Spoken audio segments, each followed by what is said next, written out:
Mga kapatid, marami po ang nantig ang puso matapos mapanood itong isang kwento sa programa ni Idol Rapi Tulfo. Ito po yung kwento ng isang estudyante na mula po sa Tabuk, Kalinga at nagbiyahe po ng 14 na oras at pumila pa ng ilang araw para lang mangutang kay Idol Rapi Tulfo.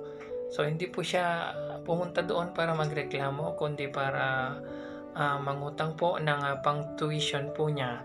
Isa pong graduating student itong si Shania Twain De Vera mula po sa Tabuk, Kalinga. At ang hinihingi po o hinihiling nga po niya kay Idol Rapi ay pambayad po ng kanyang tuition ngayong darating po na pasukan. Ang nakakalungkot lamang po kasi dito mga kapatid ay yung mga magulang niya na sana ay dapat tumutulong sa kanyang pag-aaral ay meron pong mga sakit. Yung nanay po niya ay ka-opera lamang po ng tumor. At yung tatay naman po niya ay meron pong kidney stone at diabetic. So napakahirap po ng sitwasyon ng estudyanteng ito kaya naglakas loob po siya na lumapit kay Idol Rapi Tulfo.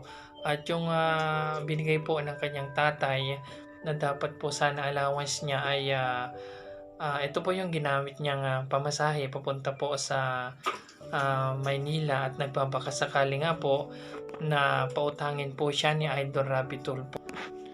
So ang inutang po niya kay Idol Rapi Tulfo ay 68,000 para po sa kanyang tuition fee ngayong darating po na pasukan.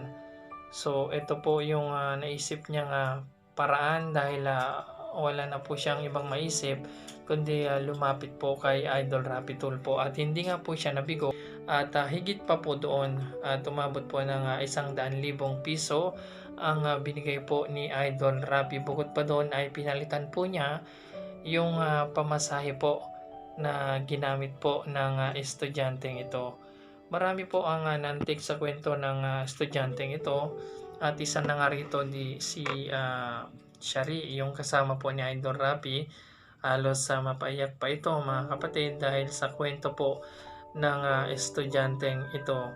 So isa pong graduating ng HIM at mataas po yung kanyang grado. Kumbaga talagang nagpupursige, talagang nag-aral po siya mabuti kaya nanghihinayang po siya kung hindi po makagraduate ngayong taon. Kaya ito po yung naisip niyang paraan at hindi nga naman po siya nabigo at tutulungan po ni Idol Rapi Tulfo itong estudyanteng ito. So abang po natin yung susunod na kabanata o part 2 ng kwentong ito sa Rapi Tulfo in Action. Maraming salamat.